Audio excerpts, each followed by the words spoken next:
हम मोदी जी को वोट नहीं देंगे। कर्नाटक में हनुमान जी के नाम पर वोट मांगा था।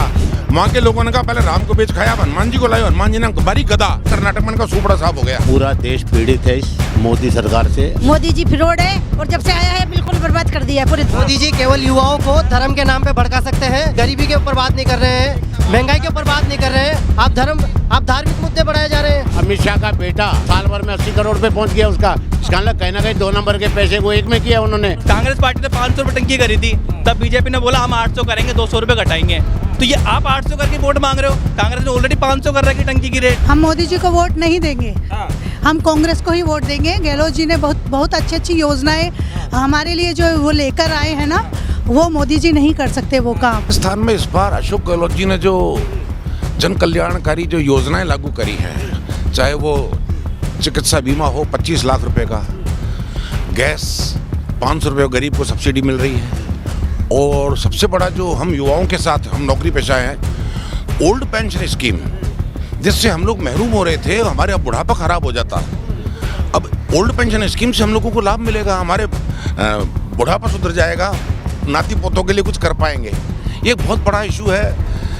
इसके अलावा किसानों को अगर देखते हैं, हम लोग क्षेत्रों में गाँवों में भी जाते हैं उस सरकारी काम से, गोबर का भी उन्होंने आश्वासन दिया है, गोबर भी हम 2 रुपये किलो खरीदेंगे, यानी कि पशुधन को इससे सुरक्षा मिलेगी। गहलोत साहब ने जो हमारे इलाज के लिए 25 लाख रुपए जो फ्री योजना की है कि 25 लाख में फ्री इलाज होगा, वो उन्होंने दिया है। और ये जितने भी हमारे यहाँ सिलेंडर का दिया है इन्होंने कि और बिजली की सब्सिडी है, और रही बात पेंशन की है, विधवाओं के लिए अच्छी व्यवस्था की है। राजस्थान में सब कुछ दिया है अशोक गहलोत जी। कांग्रेस सरकार ने महिलाओं को मतलब 500 रुपए का सिलेंडर है ना, और 10,000 रुपए साल के आएंगे महिलाओं के खाते में। और जो मान लो गाय पालते हैं वो गोबर वेस्ट जाता है, वो भी 2 रुपए किलो में सरकार लेगी। पूरा देश पीड़ित है इस मोदी सरकार से और इनके साथियों से, इनकी गुंडागर्दियों से। समझे नहीं, ये देश में अमन चैन चाहता है, भाईचारा चाहता है, जो ये बिगाड़ने में लग रहे हैं। दूसरा ये जो कहते हैं उसके उल्टा करते हैं। मोदी जी का आज तक का बताइए, बोले कि काला धन लाएंगे। आप रिकॉर्ड उठा के देखिए ऑन रिकॉर्ड कि जो काला धन स्विस बैंक में था 70 साल में जो हुआ, वो इस 9 साल के अंदर डबल हो चुका है। तो इसका मीन्स भ्रष्टाचार इनके राज में बढ़ रहा है या कम हो रहा है। ये वो स्थिति है कि जो माता पिता ने मेहनत करके धन प्रॉपर्टी खड़ी की औलादों के लिए, और ये वो कपूत औलाद है कि उनको बेच के खा रही है, न कि उसको आगे बढ़ाना चाहिए।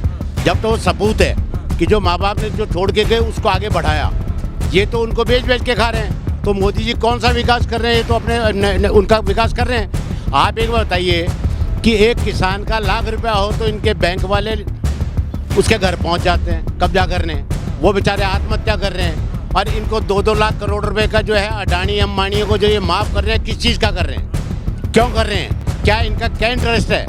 इसका मतलब कोई ना कोई इनका स्वार्थ है उसमें। माहौल बहुत अच्छा चल रहा है कांग्रेस के लिए, कांग्रेस को ही वोट देंगे हम। मोदी जी फ्रॉड है और जब से आया है बिल्कुल बर्बाद कर दिया है पूरे। मोदी जी केवल युवाओं को धर्म के नाम पे भड़का सकते हैं और धर्म के नाम पे ही बरगला सकते हैं युवाओं को। वास्तविकता में धर्म कभी खतरे में था ही नहीं और ना होगा। लोगों की सत्ता खतरे में होती है, जिससे वो धर्म को खतरे में डाल देते हैं। सनातन बचाएंगे, बीजेपी को लाएंगे, ये कैसा नारा हुआ? आप गरीबी के ऊपर बात नहीं कर रहे हैं, महंगाई के ऊपर बात नहीं कर रहे हैं, आप धार्मिक मुद्दे बढ़ाए जा रहे हैं। पिछली बार जब बीजेपी सरकार आई थी, कितने युवाओं को नौकरी मिली थी? मुझे बता दीजिए, कितनी वैकेंसियां निकली थी? एक भी वैकेंसी नहीं निकली। 18,000 कांस्टेबल वैकेंसी रोक के बैठी थी ये सरकार। 18,000 कांस्टेबल वैकेंसी थी, फायरमैन वैकेंसी थी, लैब टेक्नीशियन वैकेंसी थी। ये सारी वैकेंसियां रुकी हुई थी और ये सारी गहलोत सरकार में आई है और बार वैकेंसियां निकली है। और मैं कह रहा हूँ गहलोत जी वापस आएंगे, वैकेंसियां भी वापस आएगी। अगर गहलोत जी नहीं आए तो वैकेंसी नहीं आएगी, ना ही नौकरी आएगी सरकार में। कर्नाटक में हनुमान जी के नाम पर वोट मांगा था। वहाँ के लोगों ने कहा पहले राम को बेच खाया, अब हनुमान जी को लाए, हनुमान जी ने बड़ी गदा। हनुमान जी ने ऐसी मारी गदा, कर्नाटक में इनका सुपड़ा साफ हो गया। राजस्थान में आवा करे, धर्म की बात करेंगे। यहाँ का आदमी मर्म पहचान चुका है, राजनीति का मर्म पहचान चुका है। धर्म की दोबारा बात करी ना, इनके इतने पड़ेंगे सड़ा के वोट के रूप में। विकास देखना है कांग्रेस का तो कोटा जाइए, वहाँ का विकास देखिए। रिवर फ्रंट बनाया धारीवाल जी ने, जो कि कांग्रेस पार्टी से है। आज उनका विकास देखो आप जैसे एंटर करोगे आपका मन खुश हो जाएगा, जैसे लगेगा आप बाहर सिटी में चले गए। कि विकास आपको देख रहा है, विकास मुँह से बोलता है, विकास पैदा नहीं होता, विकास मुंह से बोलता है। आप किसी को भी देख लिए, यूनिवर्सिटी है आज, वहाँ का विकास मतलब रात 2, 4, 5 साल में ही उन्होंने पूरा चेंज कर दिया नक्शा। और अभी 25 लाख का बीमा दिया हमें, और रोजगार गारंटी दी है लैपटॉप की, और सरकारी बच्चों को प्राइवेट में पढ़ाने की योजनाएं निकाली है उन्होंने। हमें पूर्ण विश्वास है उनके ऊपर, हमें पूरा काम दिखता है उनके यहाँ पर। और सबसे बड़ी बात है, आप ये देखिए राजस्थान के अंदर आपको कहीं भी लड़ाई झगड़ा दंगा कुछ भी नहीं दिखेगा, जबकि आप जहाँ बीजेपी की सरकार है वहाँ पर जाके देखिए आप कैसा जातिवाद फैल रहा है। राम के नाम पर वोट मांगते हैं, विकास के नाम पर कभी वोट मांगते ही नहीं है। हाँ, देश का बर्बाद कर रहे हैं। आप एक ही बताइए, 45 साल की सबसे बड़ी बेरोजगारी चल रही है इस समय। इस 10 साल में इतना ज़्यादा गैप आ गया है बेरोजगारी का, है। अर्थव्यवस्था की क्या हालत है, नोटबंदी हुई है, आम आदमी बर्बाद हुआ है। अमित शाह का बेटा, उसकी 50 लाख से 80 करोड़ पे कैसे पहुंच गए वो, उसकी कंपनी का, जब लोग तो बर्बाद हो रहे थे, रोटी खाने के पैसे नहीं हो रहे थे, और उसका बेटा मतलब साल भर में 80 करोड़ पे पहुंच गया उसका। इसका मतलब कहीं ना कहीं 2 नंबर के पैसे को 1 में किया उन्होंने। पेट्रोल 60 रुपये लीटर था, आज 108 हो रहा है। और गैस की टंकी थी 14, 400 रुपये, आज 1100 रुपये हो चुकी थी। कांग्रेस पार्टी ने 500 रुपये टंकी करी थी, तब बीजेपी ने बोला हम 800 करेंगे, 200 रुपये घटाएंगे।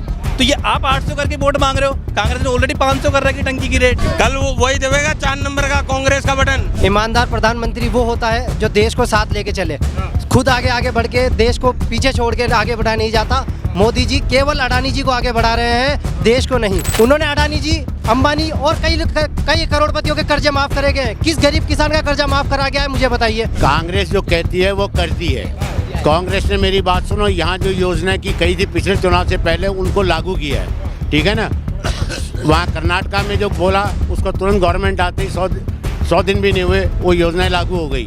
आप समझे नहीं, हिमाचल में योजनाएं लागू हो गई। आप समझे नहीं, OPS का था, लागू कर दिया। आज तो कर्मचारी भी घबराया हुआ है कि किसी भी सूरत में मोदी सरकार या बीजेपी सरकार नहीं आनी चाहिए, नहीं तो ये जो OPS अशोक गहलोत ने दिया है ये वापस छीन लेंगे।